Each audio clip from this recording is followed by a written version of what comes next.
morning to all of you, and good evening, good afternoon, wherever you are. I would like to extend a warm welcome to all of you to the first thematic session of this three-day conference on the theme Sustaining Law School Publications During Pandemic. We just had the inaugural session.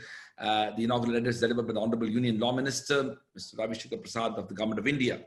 I am very delighted that we have this thematic session with distinguished speakers from different parts of India and, of course, beyond. We have Professor Nurseit, Baizhanov, the Dean of the School of Law and Public Policy at Narxoz University, Kazakhstan. We have Professor B.S. Chimni, Distinguished Professor of Law at Jindal Global Law School, Professor Poonam Saxena, Vice-Chancellor of the National Law University, Jodhpur, and Professor Dr. Shiv Vishwanathan, Associate Dean of Jindal Global Law School here at Jindal. I'm grateful to Professor Indranath Gupta, the Dean of Research at OP Jindal Global University, who has kindly agreed to moderate this session. Over to you, Indra. Thank you. Thank you very much, Honorable Vice-Chancellor, and a warm welcome to all our speakers. And of course, it is, I'm really fortunate and glad that this is the first technical session of this conference, of three-day-long conference. So the title of the panel this morning is Sustaining Law School Publications During the Pandemic. For me, law reviews essentially represent intellectual capital, knowledge production, and it is a sign of prestige and academic rigor. Now, sustaining law school publications is a question before us, let alone sustaining law school publications during the pandemic. For me, sustaining law school publications could be challenged as a result of not receiving quality contributions, could be delay in completing the process of review, it could be delay in printing physical copies, it could be even circulating printing copies. So there are many, I could think of few. So as a part of this panel, we're going to discuss a few of the questions. Of course, we're going to take questions from the audiences as well. Whether sustaining the law school law review through special issues on COVID-19 or publishing articles bearing COVID-19 perspective, a rational approach to sustain law reviews? Does the temporary closure of the printing market and the failure to publish print editions affect the reputation of law reviews? Has the slowdown of the peer review process affected the sustenance of law reviews? And finally, in the surge of contributions on COVID-19, can the law reviews meet their preferences and uphold their publication policies? Of course, these are just guidelines, will surely attain more than what has been what I read out. So without much ado, I would like to now first welcome Professor Poonam Saxena, and we follow Professor Poonam Saxena, Professor Chimni, Professor Baizhanov, and Professor Swaminathan to answer my initial question and observation regarding what it takes really to sustain law school publication. Because if we do not get that clear, it would be difficult for us to understand what more do we need to do during this pandemic.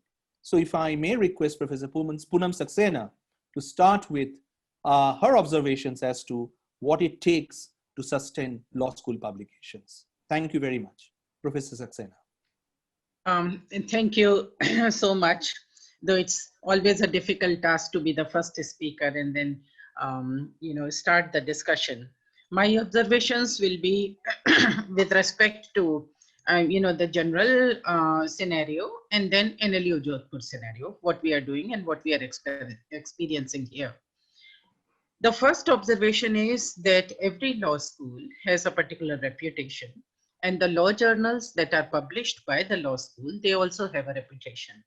And depending upon also one of the fact, how many journals are recognized on the UGC website, the amount of articles that come to a particular journal for publishing, that varies. This is one first observation. And then if you have journals that have a very, very wide reach and readability, then of course it becomes a very attractive option. That is the second one. Now, as far as this unprecedented times that we are facing, COVID-19, publishing the journals have become slightly challenging, but virtually not an impossible or a very, very difficult task. Most of the NLUs, if I come to NLU Jodhpur, most of the NLUs have subject-specific journals besides a general one. And these journals are all looked by initially, at the initial level, by a team of students. And these students are usually very, very net savvy. They are used to accessing the online data, and they are not merely dependent upon the physicality of the library. And therefore, for them, sitting at home poses a slight challenge while they communicate and interact with each other. But it is not that a difficult task as far as NLUs are concerned. So the main challenge that we have faced when I talk to these students about it, because we have 8 journals, 6 of them we post on our website. One is a print only journal, and they are also, they can be accessed on several databases. Now, one of the main challenges that we have faced is a very, very curious phenomena that has come during COVID-19 situation, is that people are writing more. Academicians are writing more and virtually churning out articles after articles. So just to give you an example, NLU Jodhpur Review, if it used to get around 50 to 60 articles, now is getting around 600 to 700. So at the initial screening level, it is a mammoth task for the students to see the quality, maintain the quality, and then to decide which is to be included and which is not to be included. So that way, the task of the students has increased manifold. That is one of the observation. Now, and secondly, the number of people are writing on the subject and the COVID-19 effect on that particular area.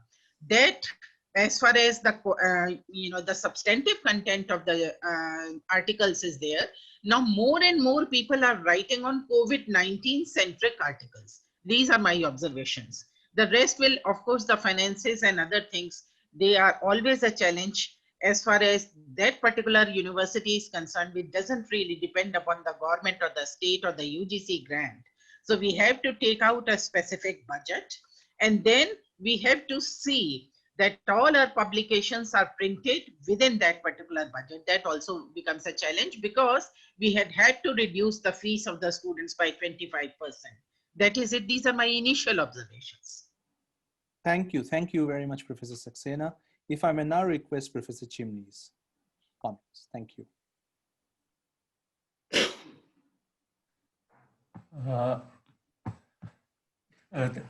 Thank you so much, and good morning to everyone once again.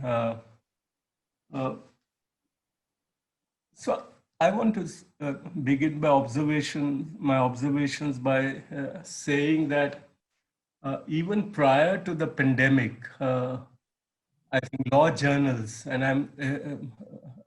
or law school journals, and I'm here speaking essentially of India, were facing a range of challenges, some of which I think Indranath mentioned in his opening remarks, such as receiving quality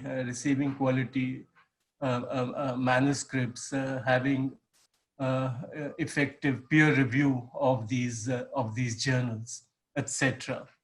And my sense is that the COVID-19 pandemic has, in a sense, and as Professor Saxena was also suggesting, compounded some of these problems. So I feel that the challenge in sustaining law school publications in the course of the pandemic has to be responded to at 3 levels. One is at the organizational level. That is, we have to find answers to questions such as providing easy access to library resources, dealing with the isolationism of individual students and scholars. And towards this end, one can think of very many possibilities, which include a dedicated faculty in each law school addressing this question, instituting helplines and, for students and faculty where they have issues to, where they have academic issues to discuss. Because I think one of the problems is that even while we are producing more, we are not able to interact with our peers in terms of, testing our ideas. But we can get into more details of what the response can be at the organization level, perhaps later.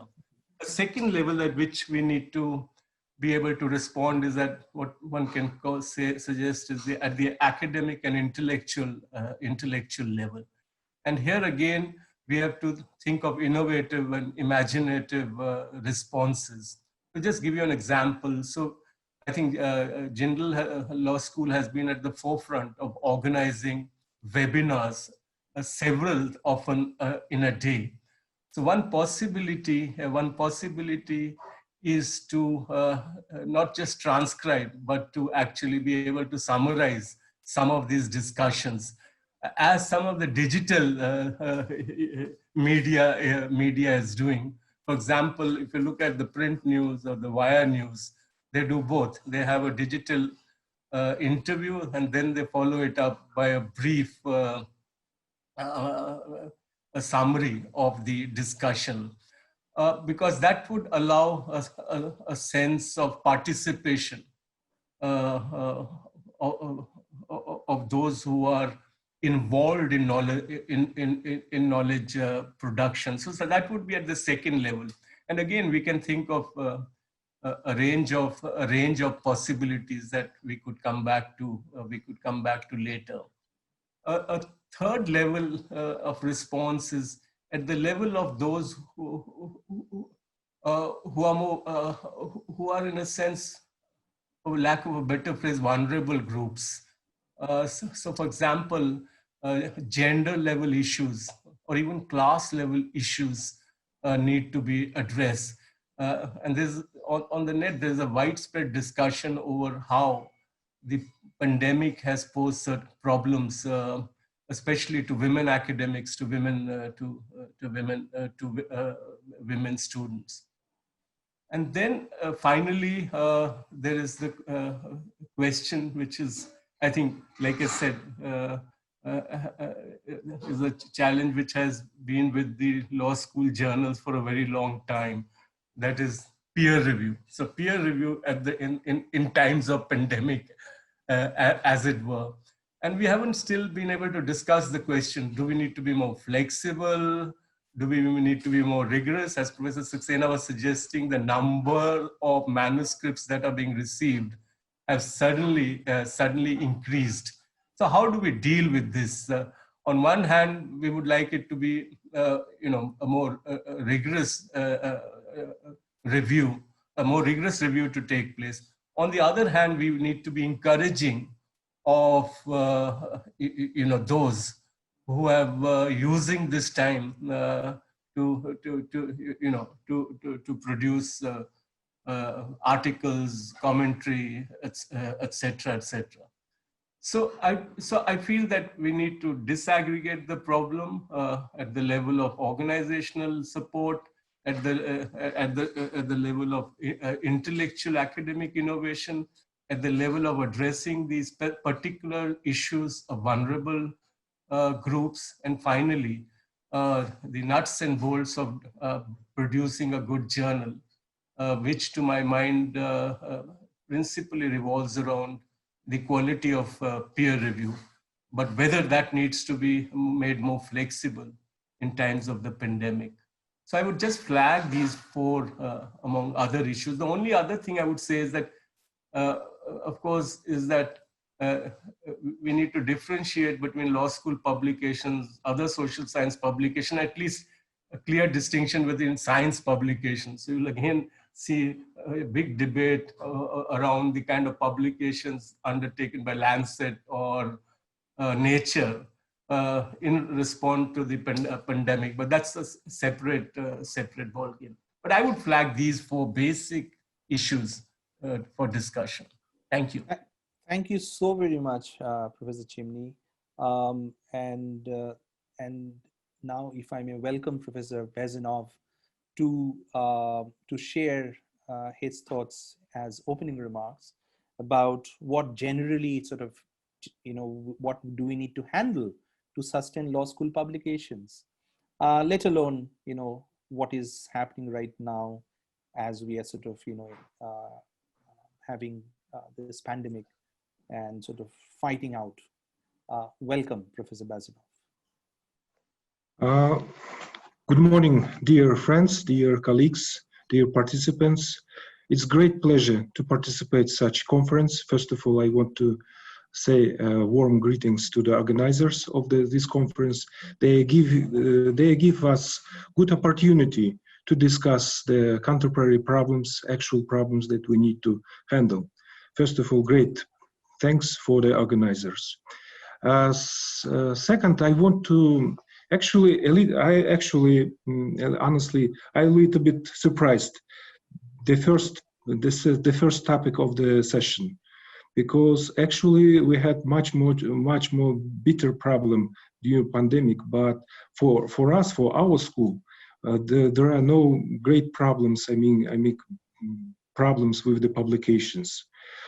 Actually, the level of publication in our school surprisingly becoming more because our faculty, our students have much more time to think about, because of they don't need to come to the school, they need to only study online. They have more time to work on publications. So actually we have a little bit more, but more than previous period level of publications. Why? Because of more time to work on it. So actually, for me, it was surprising what's the problem. But actually, I see there are several problems that we need to handle. First of all, this is no new period. I think it's new period in the world. We need to think about to changing forms and methods of working, such in that period, including in the sphere of the in the sphere of the publications. I think in our school, for example, we found new ways to communicate with faculty. We created several small groups with our faculty and scientists, where we can discuss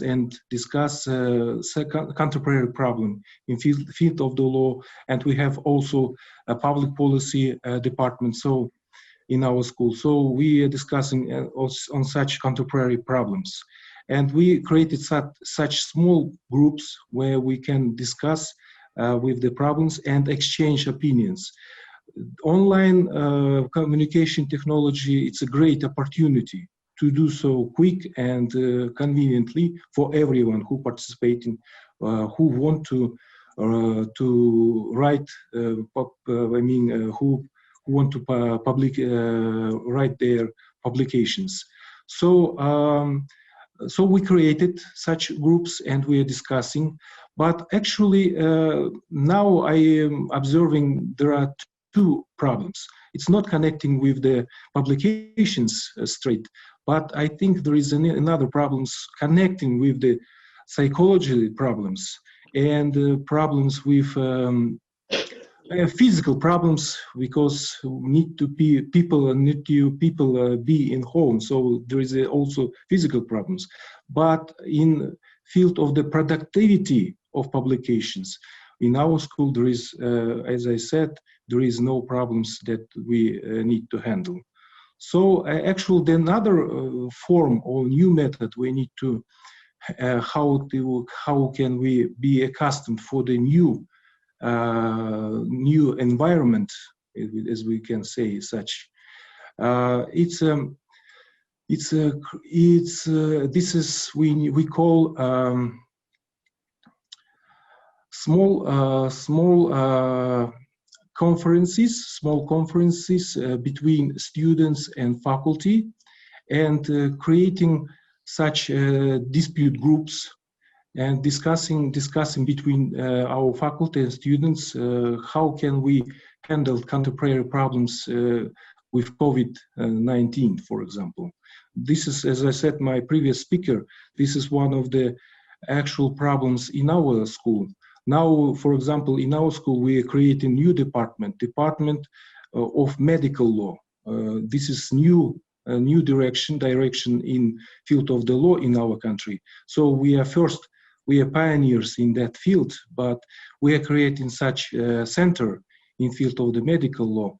And our medical law department center trying to handle legal issues in field of the education, in field of the public policy, in field of quarantine. So there is this also additional topics for legal research for us, for our school, for our scientists, for our faculty. So we are using such new moment and using our opportunity to handle with this new environment. As I said, I think we are now going into new era of the world, I think, and we need to consider this new trend and need to be accustomed for the new reality of the world.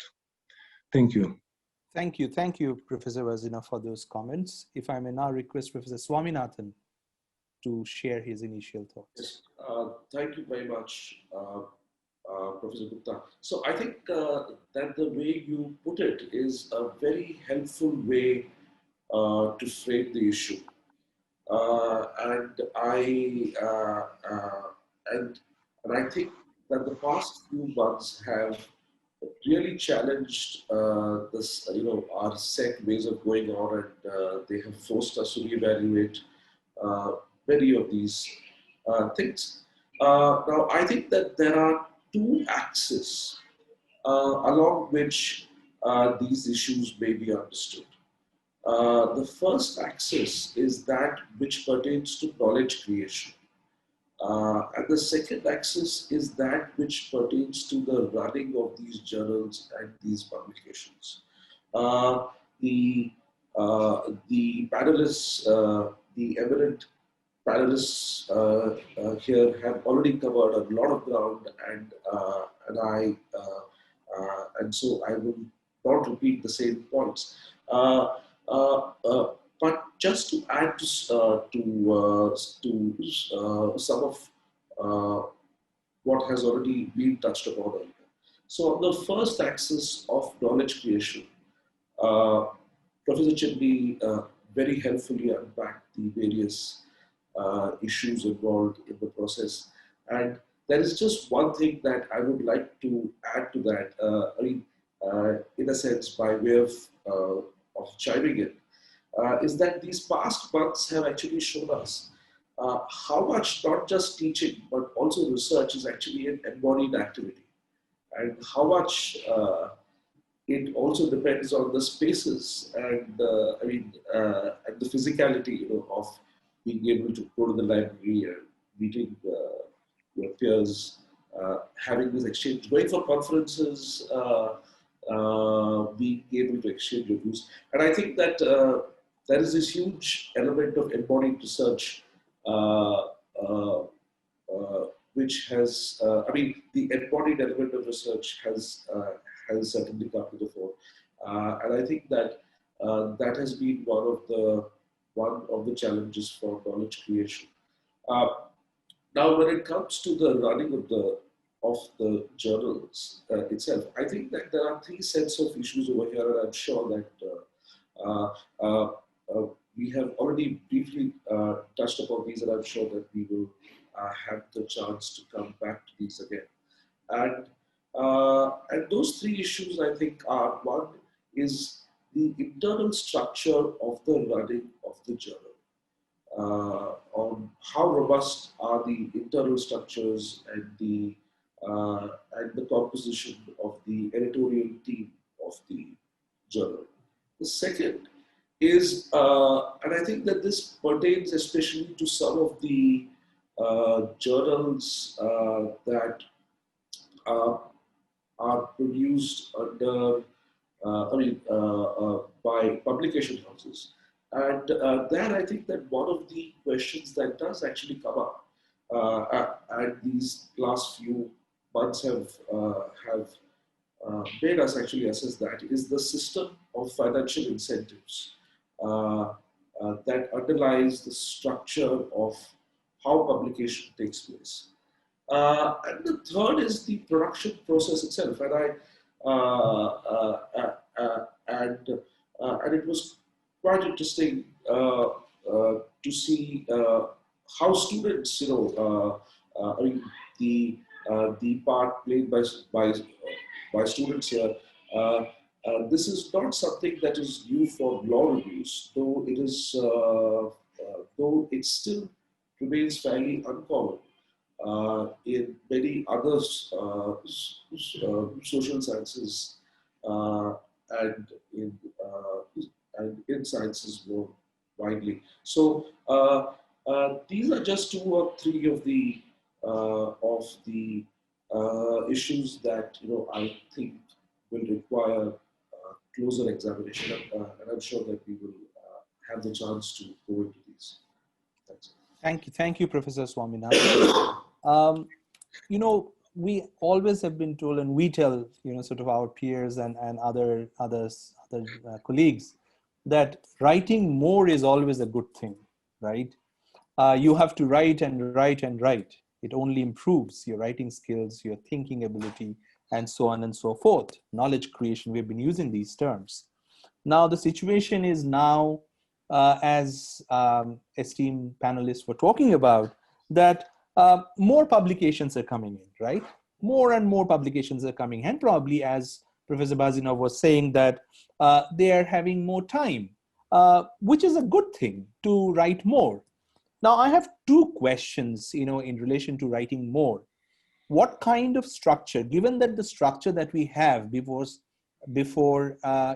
more and more articles started to come in, what kind of structure do we need, internal structure, to sustain that more influx? That's question number 1. And what can we do about the quality? That's question number 2. And maybe a third question, if I may, is it generally, a necessarily bad thing to write more COVID-19 centric articles? So 3 parts to the question. Number 1, what kind of structure do we need to ensure that when more and more people are writing, how to sort of handle that, right? Second, what about quality? How do we handle that? And third, what is it necessarily a bad thing to have more and more COVID-19 centric articles? So if I may start with maybe Professor Chimni now, and then Professor Saxena. Thank you. I think those are 3 great questions, and let me try and briefly respond to them. The first is regard to what kind of structures we need to have in place in order to facilitate both at a quantitative level as well as at a qualitative level publications, and how do these structures in turn engage with those who are involved in knowledge production. So again, there are some ideas that are in place. For one, for instance, I would suggest that we need many more workshops at the level of young scholars or at the level of students. And the Young Scholars Workshop has been with us for a certain length of time, but I think we need more Young Scholars Workshop, not merely for those who are producing the work, but also for others who would like to participate in these workshops in order to understand how to produce quality quality articles in this difficult time. That would be one suggestion I would have.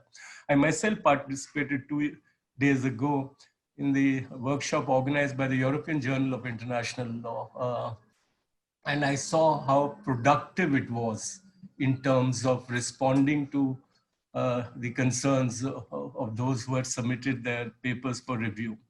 A second suggestion I would make is to establish networks of scholars.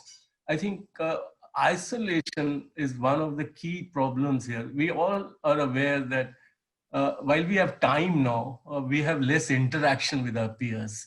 And I think we need to interact more with people.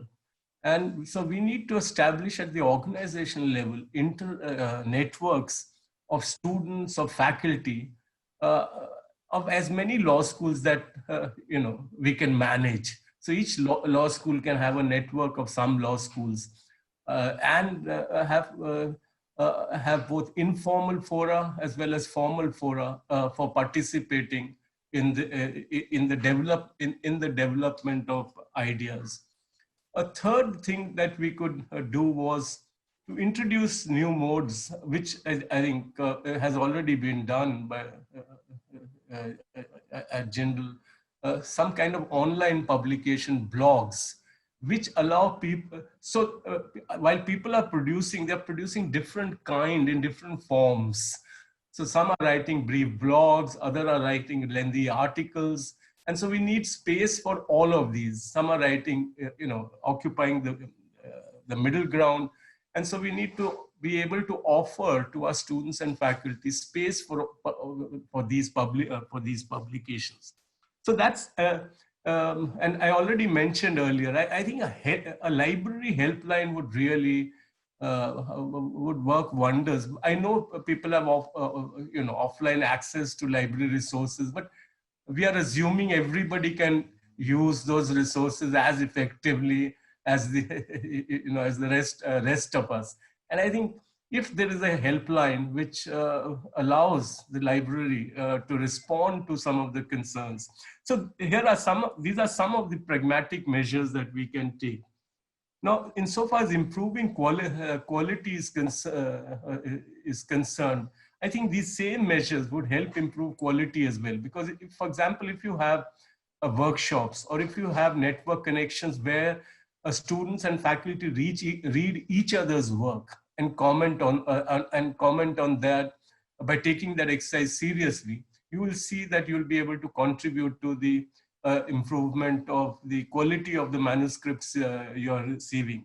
Of course, I think as Shiv mentioned, there is the whole domain of peer review, and here again, I think we need the problem needs some degree of attention from in the sense that we need to see how the members of the editorial boards and the editor-in-chief have been working in the times of this pandemic. Again, they have been perhaps meeting online. How frequently have they been meeting? Is there a possibility of meeting face-to-face as things ease?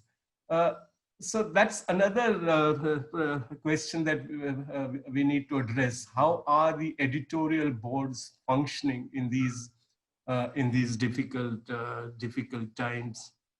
Finally, COVID-19 and the large number of publications which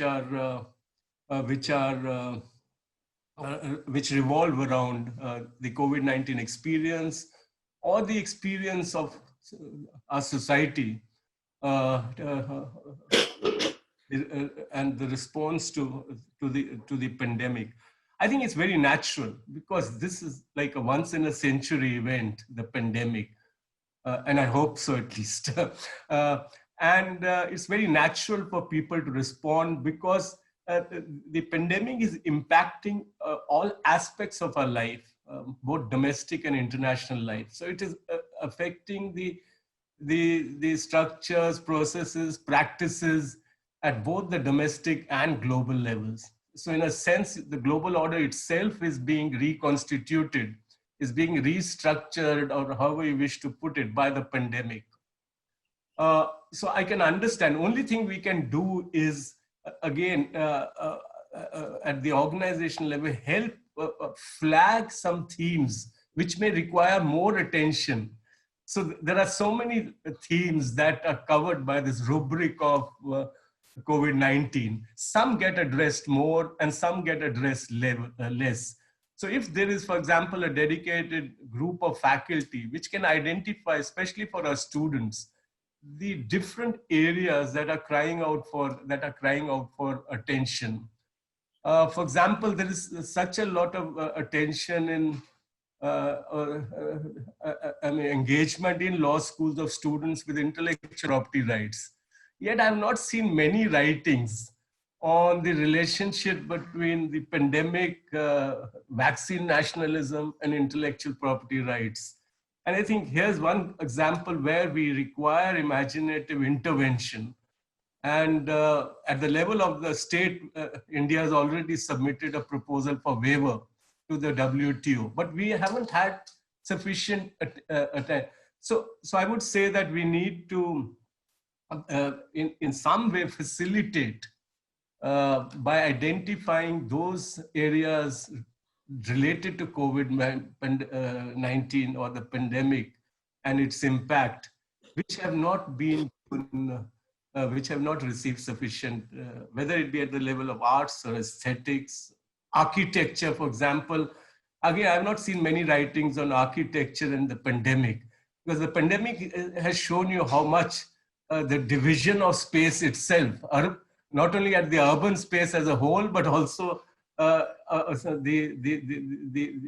allocation of space inside homes, how much it can make a difference. So those are some of my observations in terms of how we can respond to the three questions that you posed. Thank you, Professor Chimni. Professor Saxena, before I hand over the microphone to you to respond to these three questions, in your opening remarks, you were talking about, the 8 journals that you have. Would you look at these questions, slightly differently, since you have many journals and many contributions naturally, therefore, for ready publications and so on and so forth. Over to you, Professor Saxena. Thank you. The 3 questions is the structure, maintaining quality, and with respect to this COVID thing. I'll come to the first one. See, the NLU Jodhpur experience has been that we have different study and research centers. And one of the aspects of the research center is also to bring about a publication. So we have subject-specific publication, and then we have, just as I told you in the opening remarks also, we have one general journal, as we call it. So as far as the structure is concerned, all of them are students in prep, and they will have around 15 to 16 students in one particular research center looking after the journal. Then there will be a faculty in charge. And how they do it, the number of articles that are received, they will be first screened by the students. If there is one particular a journal with a domain of, let's say, jurisprudence, the number of articles received will be much less in comparison to, let's say, journal on governance or constitutional and comparative thing and trade law, where the number, and IPR, of course, where the number of writings will be much more. So it goes into the 2-tier stage of screening. First is screening 2, and then there will be a blind peer review. So that way, that is the structure as far as the publication are concerned. As far as the quality control is concerned, usually the rules are that the students, they definitely have a knowledge in that particular domain, and therefore they go by the author's credentials, they go by the substantive content of what is in that particular article, whether it is of contemporary relevance or not in that particular area, and then there is a peer review. So that is with respect to ensuring the quality, and which also takes a lot of time. And in this particular scenario, when you have the students interact with each other completely online for checking the footnotes and the resources that are consulted, they again use the online database, which is available to every student here because we give them remote access also. So that way they do miss sitting in front of each other in a room and then discussing it, but they do carry on. This has resulted in some delay. That's but natural. And as far as the quality is concerned, what I have feel, my personal view is that whenever you take into account the substantive content of the articles, you can classify them in certain category. You know, some of the articles are purely jurisprudential in nature. They critically analyze and they try to see the theory behind it. Some of the articles are on the already done research. You know, they have done either PhD or they have written a paper, you know, an extensive project, and then they base their article on it. Some are related to PhD work, ongoing PhD work. Some of them are of contemporary international scenarios. Somewhere in the world, something happened and that gives them an idea and they start writing about it. Yes. And then present unusual scenario. And that present unusual scenario is that COVID thing. And you'll be surprised that so many people are influenced by this unprecedented situation that we are placed in. That recently we had our PhD reviews, and when we were looking into the PhD proposal, nearly 20% of the PhD proposals were based on this. And I was listening to Professor Chimni, that IPR thing is so pertinent right now as far as COVID-19 is concerned. The question of who gets this access to this particular medicine, you need to give grant patent to that or not. So that particular thing is extremely important. Now, I hope I have addressed all these things. Now, and one of the important thing that comes to my mind is that whenever you receive the article, from that particular time, at least the issue will come out after 8 to 9 months. That's the minimum time that is taken. So after maybe 9 months or after 1 year, you see there will be lots of inclusion in every kind of journal which are COVID related. Because if they are coming now, by the time they actually make, you know, they are published, it will be around a year or so. So after a year from now, there will be several articles that will be available for everyone to read that will be COVID related. These are my observations. Thank you, Professor Saxena. If I may quickly now point to one of the questions that we have received from the audience before we sort of get into more questions. And if I may pose this question to Professor Swaminathan, and I'm reading this out. On account of the pandemic, many researchers are finding it difficult to honor timelines. This challenge is also being faced by peer reviewers and editors. What can a possible solution to this matter be? To what extent is it feasible for publishers to be flexible? Professor Swaminathan. Yes. So I think that's a very, very good question, and I think that it does raise questions around force majeure as well, in a strange way. But yes, I think that that is absolutely true, and I think that there is a problem at both ends. There is a problem at the end of the reviewers as well. And there is also a problem at the end of the contributors. So I'm actually presently involved in co-editing 25 chapter volume, and a few of our writers, their schedules have just been thrown off gear in the last few months, and we cannot realistically expect them to be able to actually produce these chapters even months after the deadline. And so realistically, you know, at least in our heads, we have actually, in fact, recalibrated our entire deadlines. And I suspect, and this goes back to the point that Professor Saxena made earlier, that there is a time lag between the time that the articles come in and that they are actually in fact published. I think that we will see the effect of the pandemic next year rather than, you know, than at the moment, because I suspect that what we are seeing published now are actually articles which have already gone through the peer review process earlier, and so I think that in that sense, there will be some time lag for this. The same is true also for reviewers, and this is also my personal experience. I mean, though I must say that personally, as a reviewer, I have actually tried to submit everything on time. But anecdotally, I have heard this from a number of researchers that it is taking an inordinately long time for reviewers to come back to come back to the authors. And here is where I think that there is one of these.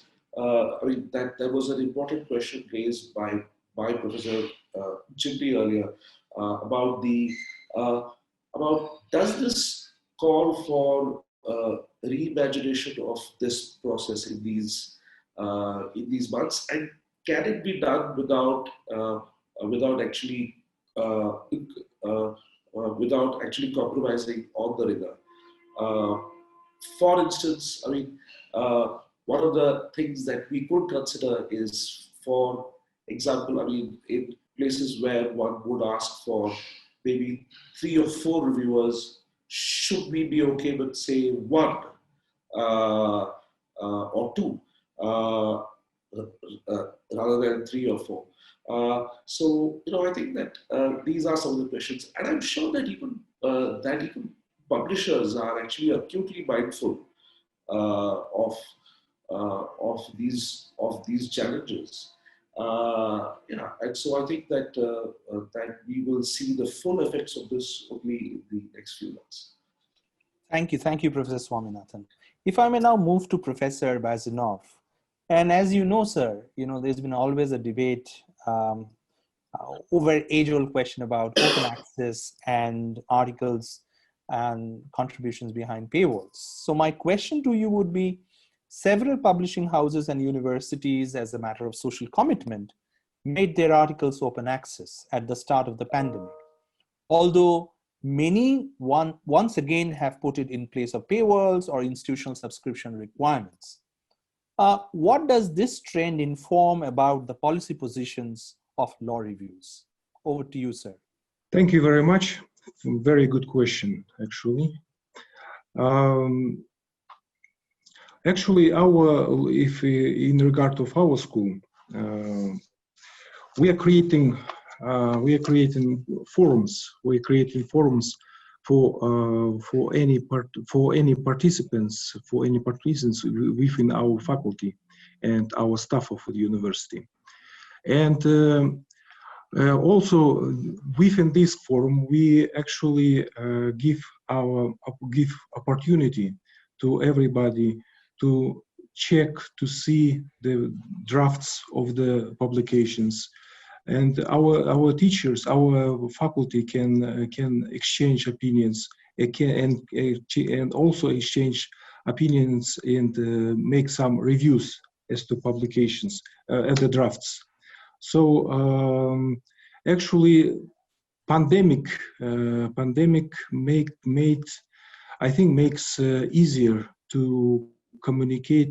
We communicate with any people within university, and also our university, our school also open for the local community, but there are a lot of opportunities. I think pandemic made a lot of more opportunities to communicate and exchange opinions, give reviews as to this subject, as to publications, drafts or opinions.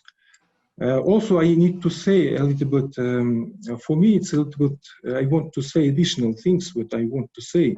I think it's very important. Recently, we made international conference in field we're naming Erasing Borders, in field of the cyber law, in field of the transnational transactions, electronic transactions, and we got a lot of participants from all the world, and a lot of people got interested in this subject. And I see a lot of people in Western Europe, in the United States, they participate in from Russia, from former Soviet Republic, as we say, and a lot of scientists participated, communicated within this conference, and we observed that that there is a trend. The trend, maybe it's not trend for our countries, but for our former Soviet Union republics, there is trend that people want to change legal system from ordinary from ordinary legal system for the new one. We are now, for example, calling and creating new code, as we said, code of transactions, of electronic transactions. And I think it will be great opportunity to change the economy of our countries, and it can change economy of the world. And as we are calling this new trend, stay home globalization. Stay home globalization, I think, as we said, we see that some governments impose some restrictions on migration, on other things, but there are new opportunities of globalization in field of the electronic transactions, and in field of the mobility of goods and services, and in field of the education to stay at home, but getting these services and good throughout the world. So there is new trends and new opportunities. So pandemic a little, I think, changed, as I said before, changed the reality of the world. And we are, for example, working to be used for these new trends and new realities. Thank you. Thank you, Professor Baizhanov, for those comments. Now, the most important question is about finance, right? And finances, rather. And Professor Saxena, if I may pose this question to you, as we all know that the pandemic has put, a certain amount of strain on university finances. Now, how law school publications can be made more cost effective at this time? Professor Saxena. Yeah, one is we are in a very precarious position because we are totally self-financed, don't get anything from the state, from the Jindal will be familiar with it, of course. And this additional COVID-19 situation, I told you in the opening remarks also that we had to reduce our fees by around 23 to 25%. So that's an additional burden. But as far as the publications are concerned, there is only one publication which is purely a print-only publication. So for that, of course, we have to keep in mind that we'll be incurring expenditure. But most of the publications, in fact, all others, are available to everyone. They are open access and they are available to us through our university website. And in that particular, these journals, I do not think we have any change as far as the financial aspects are concerned. In addition, we also have our publications on a couple of websites. So that is also not a very expensive proposition. Open access, they are definitely open access, except for, I told you, the Journal of Corporate Law and Governance. That is the print. So we have a specific budget for printing that. And that particular budget has not been affected. The fees of the student has been so designed that we do have amount for publications, we do have amount for internet and all these things. So that is not a major problem before NLU Jodhpur. But most of the, out of 8, 7 of them are open access journals and are online, in online mode. So some of the journals that we were publishing before, they were available both in the, they were open access and also were available in the print. We are putting them on hold. But the journal that is available only in the print, we are going ahead with its printing with the, making a provision in our budget for that. But that is one of the very, very major things before us during this COVID-19 situation, because it has taken a very heavy toll on the finances of the institution. Thank you, Professor Saxena. Professor Chimni, if I may pose this question to you, and we are about 4 minutes away from our timeline. Various prestigious law school journals, we know this, are student-driven. What are the ways we can sort of help them and enable and leverage the support of our law students to drive and sustain publication, especially during COVID-19 time? Professor Chimni, thank you. Yeah. I think, as I mentioned before, we need to undertake a few sort of initiatives.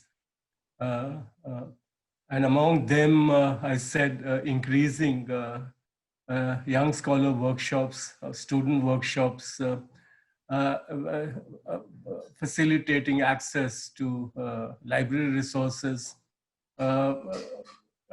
also creating networks of students across law schools. These are some of the measures at the level of stimulating intellectual discussion and debate. At the level of publication, as you were discussing, I think one of the problems that law schools may confront is that in case they have their reviews are being published by professional publishers, then there is the tension between the political economy of publishing and the whole question of free access. So I would suggest, because we don't have time, I would suggest in this backdrop to revisit the contractual arrangements that have been made between different law schools and professional publishers. I think learning from this experience and ensuring that in times such as these, in times such as the pandemic, there is some flexibility available for allowing free access, etc., etc. But otherwise, I think sustaining student publication requires all those measures that I mentioned, including a dedicated faculty, organizational initiatives, etc. Thank you, Professor Chimni. Thank you very much. Professor Swaminathan, just a final 60 seconds question for you. How the research centers in universities, can help, in this crucial role, because they, are the sort of, centers where, from where the publications would come in, and how to support them, as a university, how to support those research centers. You have just about 40 seconds. Professor Swaminathan. Actually, on this point, I completely agree with Professor Chimni's observation and suggestion. And indeed, that's exactly what we have been doing at Jindal Global Law School, where we have moved our entire faculty research seminar series online. We also have younger scholars faculty research colloquium, which also we have moved online. And through these things, what we have tried to do is that we have tried to ensure that that our junior researchers get as much support as possible. We've also organized research and publishing workshops, and there are more in the pipeline. So I think that these are some of the ways in which we might be able to support research. Thank you very much. We are dot on time. So I thank all the panelists, Professor Poonam Saxena, Professor Chimni, Professor Baizhanov, Professor Swaminathan, for spending some time with us and being part of this extraordinary panel. Over to you, Honorable Vice-Chancellor. Thank you very much. What an extraordinary panel. And I deeply appreciate that you setting the tone for the 3-day conference. In fact, to respond to our professor from Kazakhstan, the reason we ended up choosing this particular theme was not so much because of the fact that this is the most important issue, but when you do a conference which has people from around the world, we were trying to ensure that different people's interests and time zones match and reflect the larger scheduling and organization of the conference. It so happened that this particular theme, ended up being the first session of the conference. But I must, once again reiterate how grateful I am to each one of you for your presence and participation in setting the stage for the many other thematic sessions that are about to follow.